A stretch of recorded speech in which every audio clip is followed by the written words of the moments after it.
Alright guys, haven't done a video in a while. I don't know, I've been sort of on the strange schedule. Usually I'm up by like 6:30 to 7, and lately, I don't know, just Thanksgiving has been messed up. My son's awake also. Only chance I have to do this right now. So you're going to hear him in the video. I apologize. But he's just watching TV.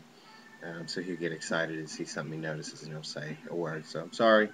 Deal with it. He's awake. I haven't been getting up in time. I wanted to get up in time to do this, but again, my schedule has been so messed up. I don't know what happened, if it was over the Thanksgiving break with my girlfriend being home every day, where we just sort of slept in, or what it was. But man, I haven't been able to get to sleep until after midnight, 1 o'clock in the morning. Not been getting up since till like 8:30, 9. It's been all crazy. This video is going to be a little long. It's about a few things. Yeah, hi. One, I'm not going to be doing as many videos anymore. I just started a new job today. So I'm not going to have as much time to do videos. I will have money now to buy stuff and do reviews, which I still will be doing. But I'm going to have to do them on my days off. And, you know, sometimes, especially when I'm doing what I'm doing, you know, some days off you may just not really feel like doing much, just sitting around sort of relaxing, resting. Because I went back into something that I absolutely loathe.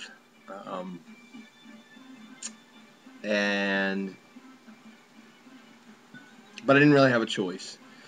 I knew that this is something that I could get a job quickly at. It's retail management. I absolutely hate it. I actually thought about doing a rant video last weekend about why I hate it and how much I hate it. And when I say I hate it, I mean I loathe it. Like, I literally have been sick to my stomach all week thinking about having to go do this again. You know, what are you going to do? You got to eat, right? You got to do what you got to do. So I start today, and it is the Christmas season, so my hours are going to be wacky.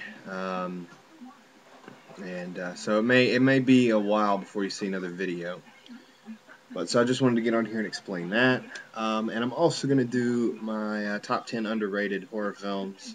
Excuse me while I get some drink here.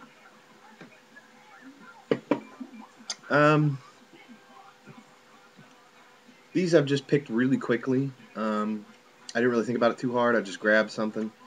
These are things that you don't hear talked about a lot. So maybe they're not necessarily underrated. Maybe people don't necessarily hate them or dislike them. Well, one of them I know people hate and dislike, which I've just been finding out since I've been on YouTube, and I was actually really surprised about it. But anyway, most of them may not be hated or underrated per se, but I just don't hear people talking about them, I think, enough. So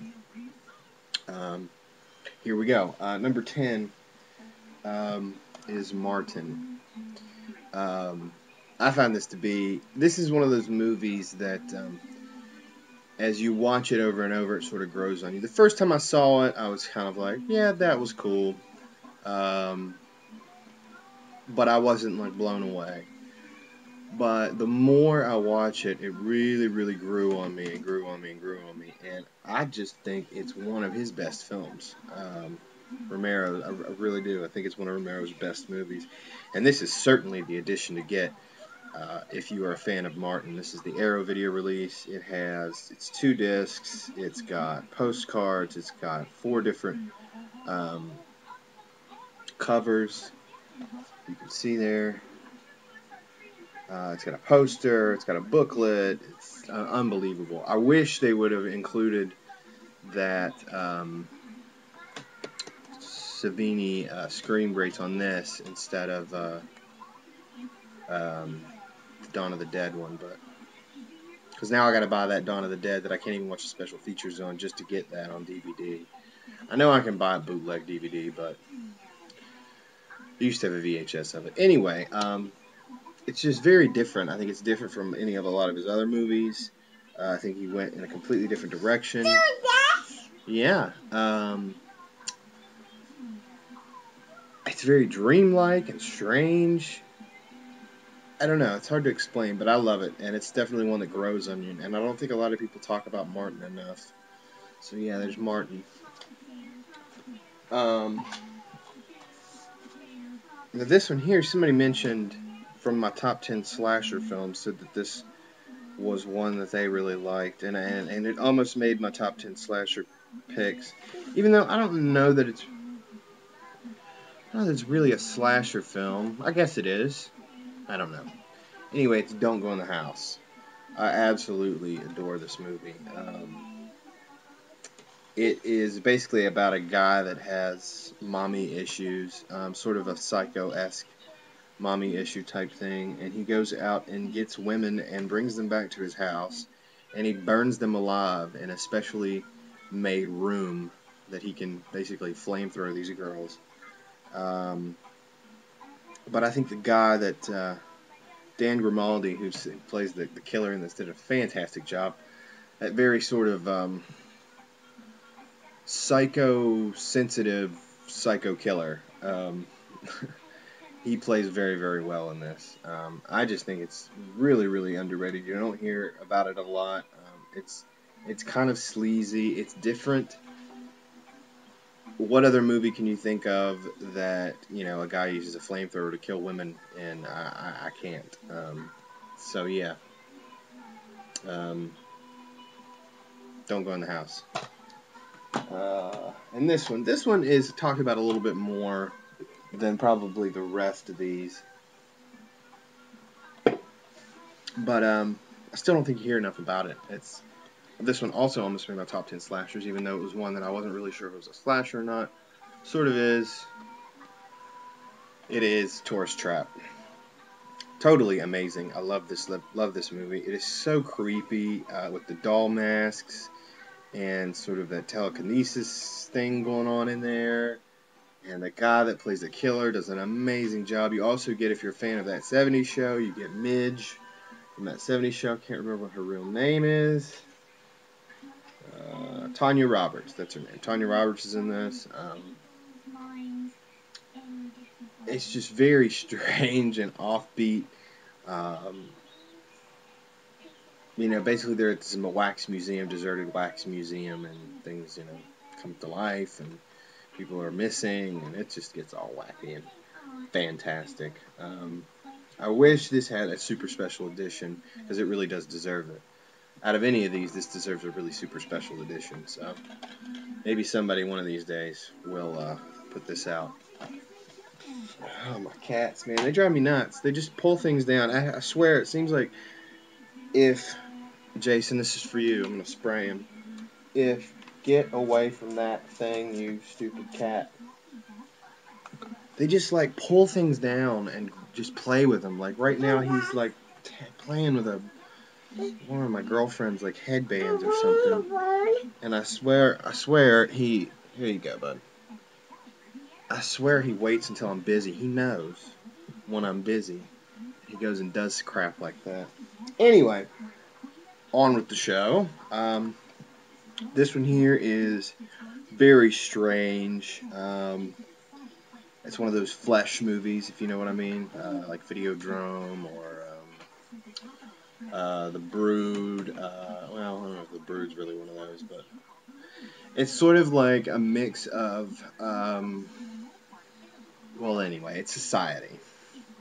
Come out of the 80s, and it's very strange and off the wall and different, and you don't hear people talking about this one a whole lot. It is really out there. It's kind of hard to explain. It's sexual, it's gory, it's like freakish and deranged and amazing. It's just out there, man.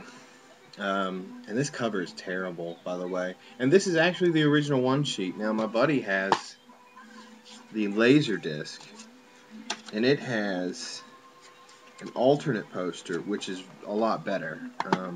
It's actually artwork instead of pictures. I don't know why they have this as the original one sheet. This is just so strange and off the wall, and it's like Brian Usna and which Brian Usna directed this, and David Cronenberg sort of like collaborated and made a movie together. This is what it would be. So basically, I'm just saying that I think Cronenberg was an influence on Usna in this film. But yeah, out there.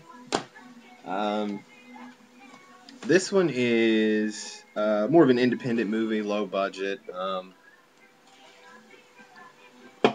It's not all that inventive or new or anything. It's just I found it very, very entertaining and fun. And it doesn't hurt that Gunnar Hansen's in it. And Herschel Gordon Lewis. It is Chainsaw Sally. I really, really just thought it was fun. Again, like I said, it's nothing new or different or groundbreaking, but you know it is well made, and like I said, it's a lot of fun. You know, same old sort of thing. Crazy family. Sally there likes to kill people. There's more to it than that, but I'm not going to get too crazy into it. But you know, it's I guess if you really want to, it's sort of a Texas Chainsaw Massacre with a girl, kind of. But a lot of fun and very entertaining. Um, April Monique Burrell does a great job in this too. She does a really good job. But anyway, there's Chainsaw Sally. Sorry, I'm still tired, man.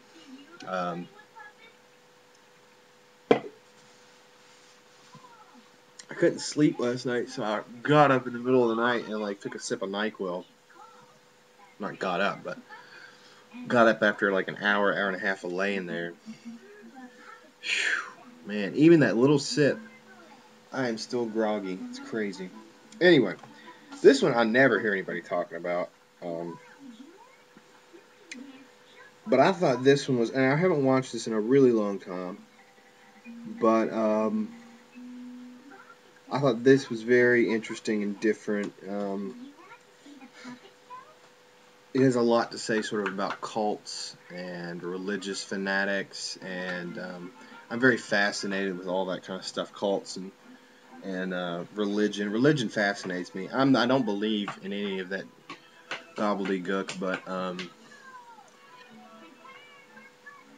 you know, I do find it very fascinating, the history of religion and stuff like that. So, but anyway, this is End of the Line. Basically, these people get stuck on a in a subway, and they get stuck down there with this basically a cult that if I can, I'm trying to remember here. They've decided it's the end of the world, and basically they have to. The way to save the souls of the living is to kill them in cold blood. That's the only way that they can go to heaven is to kill them. These people have to kill them. There's also like I don't know what these are, like zombies, and it's crazy. It's nuts, but it's really really cool and different. And like I said, it really talks sort of about cults and religion and religious fanatics, and it's also an interesting story. The director, his dad, actually died in the middle of the film as they were filming, and he actually, you know, he was very, very close to his father, and but he didn't stop filming. He went to basically the funeral and took a few days off, and then they just continued going. And you know, a lot of the crew and stuff were very surprised that he was able to sort of bounce back that quickly. But I think he said that something about it was something to keep his mind off of it, and he sort of had a breakdown afterwards. But you know, props to this guy, Maurice Devereaux, for coming back and finishing great movie. I really enjoyed it. If you haven't heard of it, this might be the only one of these that people haven't like at least heard of. Um, it's the end of the line. I would really, really highly recommend it. It's really stylish and cool. All right, next is one that I'm a huge fan of. It is Baby Blood. Um, really wacky stuff. Basically, this woman gets impregnated by, is it an alien or a parasite? Parasite from the dawn of creation. Um, and basically, the baby talks to her, and the baby doesn't drink milk. The baby needs blood. So the baby talks to her and basically makes her kill people so he can have nourishment. Um, it's a French film, extremely gory. Just really weird, and there's this sort of vibe of there's a sexual vibe to it, and then there's this sort of seems like they're trying to talk about the relationship, obviously, between mother and child, especially when in the womb, that connection that they have. But yeah, I really love it, and again, it's another one I just don't think people talk about a lot. Don't hear enough about Baby Blood. This one, in my opinion, is probably the pinnacle of killer kid movies, which I love. There's something really creepy about killer kids. I don't know what it is, but this I would say is probably the best one. It is the devil. It is Devil Times 5. I absolutely love this movie. When I got this thing, I watched it once, and then I probably watched it like 3 times within the next 2 weeks of getting it. And I don't do that a lot. Even if I like a film, I don't beat the hell out of it right away. My girlfriend, my God, she can watch a movie 30 times. If she really likes it, she will watch a movie. When she gets it, she will watch it nonstop until she literally wears it out and never wants to see it again. And I can't do that. If I like a movie, I'm going to watch it. If I like it, I might watch it again. And then I'll put it away and won't watch it for a long time. Just because I don't want to get bored of it. Shoot, beat the hell out of movies, man. And to the point where it's like, I used to like that movie, but now I fucking hate it. I don't ever want to see it again. But I did that with this movie, and it didn't get old. Really, really creepy killer kid movie, and very well made. It's got Leif Garrett in it. Let's see. Boss Hogg from TV's Dukes of Hazzard, Shelley Morrison, and Will and Grace. Yeah, just really, really good killer kid movie. I love these killer kid movies. I don't know what it is about them. But anyway, Devil Times 5. This one I mentioned in my slasher film. It's my top 10 slashers, but again, I don't think it gets enough credit. I don't think people talk about it enough. It's Just Before Dawn. I think it's very, it's probably one of the only slasher films that uses atmosphere in the way that this one does. I mean, this one really focuses on the atmosphere and the solitude of these characters, how far deep in the woods these people are, and that is what is frightening. That they're stuck in the middle of absolute nowhere with these nut jobs, and there's no way out. There's just no way out. And Jeff Lieberman did an amazing job conveying that and really making you feel like these people were really out in the middle of nowhere. Uses very little music. It's a lot of forest sounds, a lot of birds, a lot of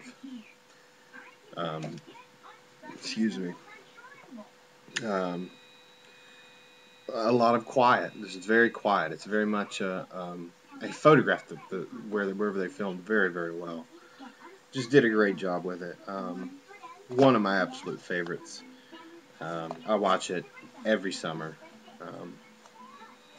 and I really think people need to, if you haven't seen it, need to check it out. It's very different. It's not extremely gory or anything. It's not that kind of slasher film. Again, like I said, it really focuses on atmosphere. All right, now on to this one.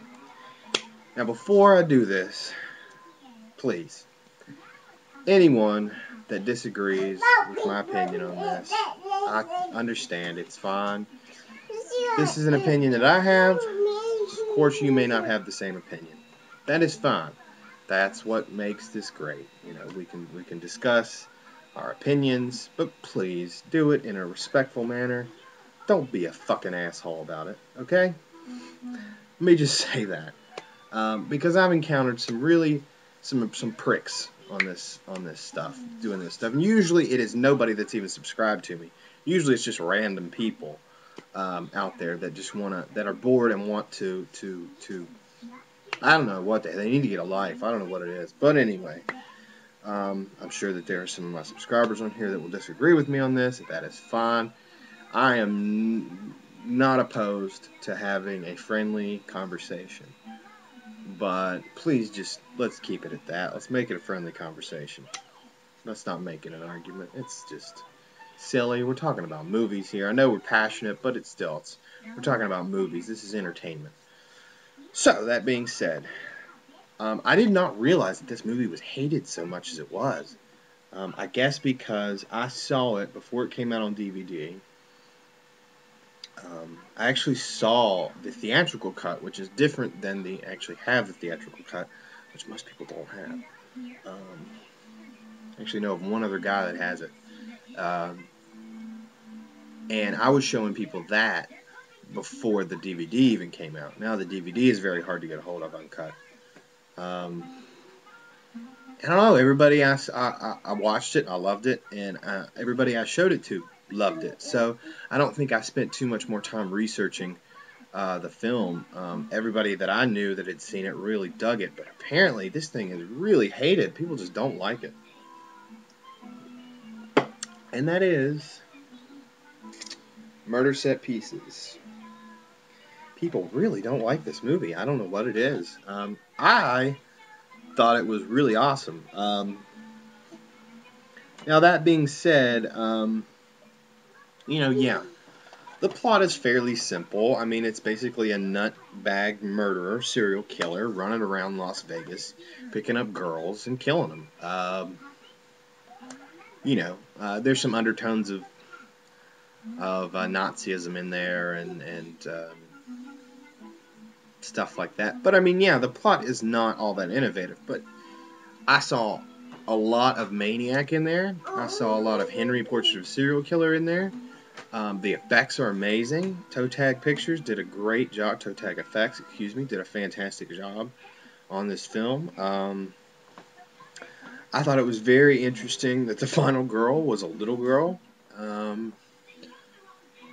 The acting is good enough. I think that Jade Risser does a great job in it as the little girl. I think she did a better job in this than she does in Solitaire. The guy that played the photographer can get a little over the top at times, but this is sort of an over-the-top film. The girl that played his girlfriend and Jade Risser's sister was pretty bad, pretty terrible, but the acting is not top-notch, but I mean, come on. There's a ton of slasher films out there where the acting is way worse than this. The thing that the only thing I really had a problem with was in the beginning, the director makes this plea that he made this movie,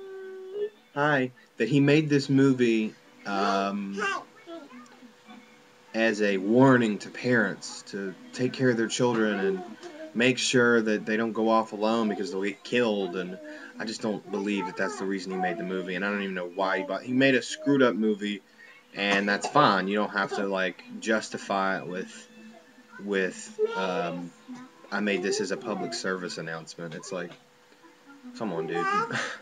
That was irritating to me. They were that stupid or something. Anyway, that's really the only problem I had with it. I think people hate it so much because it disturbs them. This is somewhat of a hard movie to watch. There are scenes in it that are rough, that are really rough. Now, if some of these people have only seen the cut version, the one that MGM put out, or Lionsgate put out, they cut like 17 minutes out of the movie. if that's the only version you've seen, then maybe that's the reason why you hate it. But I think if people have seen the uncut version and they hate it, really the only thing I can think of is that they really are just not comfortable with it. There's a lot of uncomfortable scenes in the movie. It's an extreme sort of tough watch sometimes. It's very, very much bathing in its own filth type of movie. But that's horror to me in some aspects. I don't think every horror film should be safe. I think there should be horror films out there that are not safe, that make you uncomfortable, that make you really just want to turn the movie off. But that's just my opinion. I really enjoyed it, always have. But apparently, a lot of people don't like it. I don't know. Maybe I'm just a little less requiring of my films. I don't know. I really enjoyed it, but this is going to be my #1 pick for underrated horror films, Murder Set Pieces. There we go. So yeah, guys, that's it. I'm going to go now, and I'm very sorry for the length of this video. I hope you can get through it all. I hope to see you guys soon, but again, I'm going to be sort of busy for a while. So, you guys, if I don't see you soon, take care and all that great stuff. And if I don't make anything before Christmas, y'all have a great Christmas. And I will see you when I see you. So, have fun.